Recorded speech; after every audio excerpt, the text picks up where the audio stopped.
யாருக்காக? சபை உனக்காக நான் ஆயத்தம் பண்றேன். சபையே, நான் உனக்காக என்ன பண்றேன்? ஒரு ஸ்தலத்தை ஆயத்தம் பண்ணுகிறேன். இந்த பூமியில உன் ஓட்ட எங்க வந்து முடியணும்? தேவன் ஆயத்தமாக்கப்பட்டிருக்கிற இடத்துல போய் முடியணும். ஸ்திரீ எங்க போய் முடிச்சாங்க? தேவனால் ஆயத்தமாக்கப்பட்ட இடத்துல அவளுக்கு உண்டாயிருந்தது. அவன் ஓட்ட எங்க போய் முடிஞ்சது? தேவன் ஆயத்தமாக்கப்பட்ட இடத்துல போய் முடிச்சா. ஒரு சபை எங்க முடிக்கணும் ஓட்டத்தை? தேவன் ஆயத்தமாக்கப்பட்டிருக்கிற பரலோகத்தை நோக்கி முடிக்கணும்.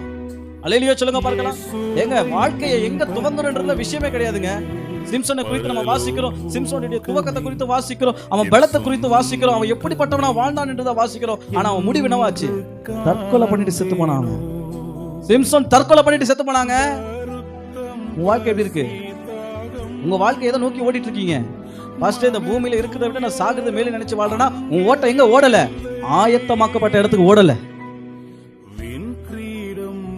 உன் ஓட்டம் ஆயத்தமாக்கப்பட்ட இடத்துக்கு ஓடுமானால் இந்த ஓட்டத்தை ஓடுவதற்கு கர்த்தர் நமக்கு ஒரு தேற்றல வாளனை கொடுத்திருக்கிறாரு. வாசிங்க பார்க்கலாம் இந்த இடத்துக்கு